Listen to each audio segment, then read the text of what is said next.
Shalom, saudara yang terkasih di dalam Tuhan. Bulan ini kita memasuki bulan pelayanan.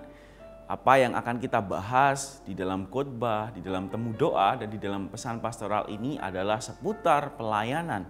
Dan hari ini saya akan membawakan pesan pastoral dengan judul Motivasi yang Benar dalam Melayani. Saudara, motivasi itu adalah dorongan yang timbul pada diri seseorang secara sadar atau tidak sadar untuk melakukan sesuatu tindakan dengan tujuan tertentu.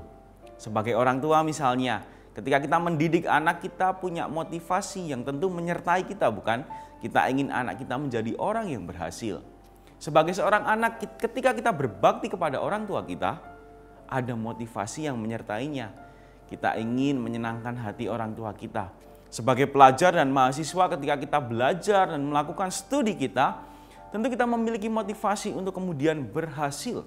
Sebagai pengusaha dan pekerja, kita juga punya motivasi di dalam kita melakukan langkah-langkah dan tindakan kita di dalam pekerjaan kita. Saudara, jika demikian saya bisa simpulkan bahwa segala sesuatu yang kita lakukan itu ada motivasi yang menyertainya. Entah itu kita tahu secara sadar maupun secara tidak sadar. Termasuk di dalam pelayanan kita kepada Tuhan, Bapak Ibu sekalian. Kita punya motivasi di mana kita melayani Tuhan. Pertanyaannya, sudahkah kita yakin bahwa motivasi kita itu benar? Nah, hari ini kita akan belajar mengenai motivasi yang benar dan motivasi yang salah dari cara hidup jemaat mula-mula.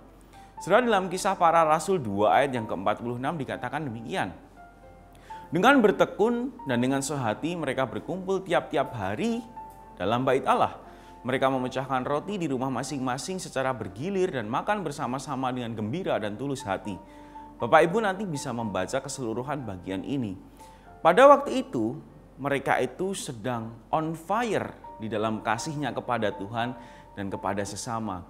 Mereka setiap hari berkumpul mendengarkan pengajaran para rasul. Mereka bertumbuh di dalam iman. Mereka melayani sesama mereka dengan memecahkan roti di rumah masing-masing secara bergiliran dan makan bersama-sama. Itu adalah bentuk pelayanan mereka pada waktu itu. Mereka melakukannya dengan motivasi yang tulus. Bahkan mereka menjual hartanya dan memberikannya untuk kemajuan jemaat Tuhan pada waktu itu. Nah, pertanyaannya, ketika mereka melakukan ini, apakah mereka melakukan dengan motivasi yang tulus? Ya, mereka melakukannya dengan motivasi yang tulus. Tetapi tidak semua dari mereka melakukan motivasi yang tulus. Setidaknya ada seseorang yang bernama Ananias beserta dengan istrinya Safira. Mereka menjual sebidang tanah dan dikatakan dengan setahu istrinya ia menahan sebagian dari hasil penjualan itu dan sebagian lain dibawa dan diletakkannya di depan kaki rasul-rasul. Tentu kita sepakat ya bahwa tidak ada yang salah ketika kita menjual apa yang menjadi milik kita lalu setengahnya kita persembahkan kepada gereja. Tentu tidak ada yang salah.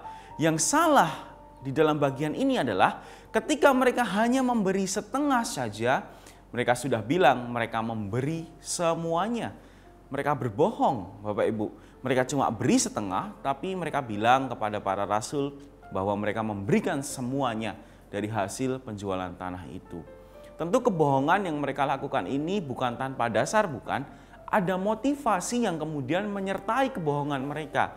Memang tidak secara gamblang ditulis di dalam bagian ini, tetapi kita bisa tahu bahwa orang-orang ini melakukan kebohongan. Kenapa? Ya karena mereka mungkin pengen dilihat orang baik, pengen dilihat sebagai orang hebat yang sudah melakukan hal yang besar buat jemaat Tuhan pada waktu itu. Dan kita tahu pada akhirnya motivasi mereka salah dan Tuhan tidak berkenan dengan apa yang mereka lakukan. Mereka akhirnya harus kehilangan nyawanya gara-gara apa yang sudah mereka perbuat. Bapak Ibu, cerita ini harusnya menjadi pelajaran buat kita. Bahwa ketika kita melayani Tuhan, kita harus melayani dengan motivasi yang benar. Memang ketika kita melayani dengan motivasi yang salah pun, Tuhan tidak akan langsung membuat kita meninggal, bukan?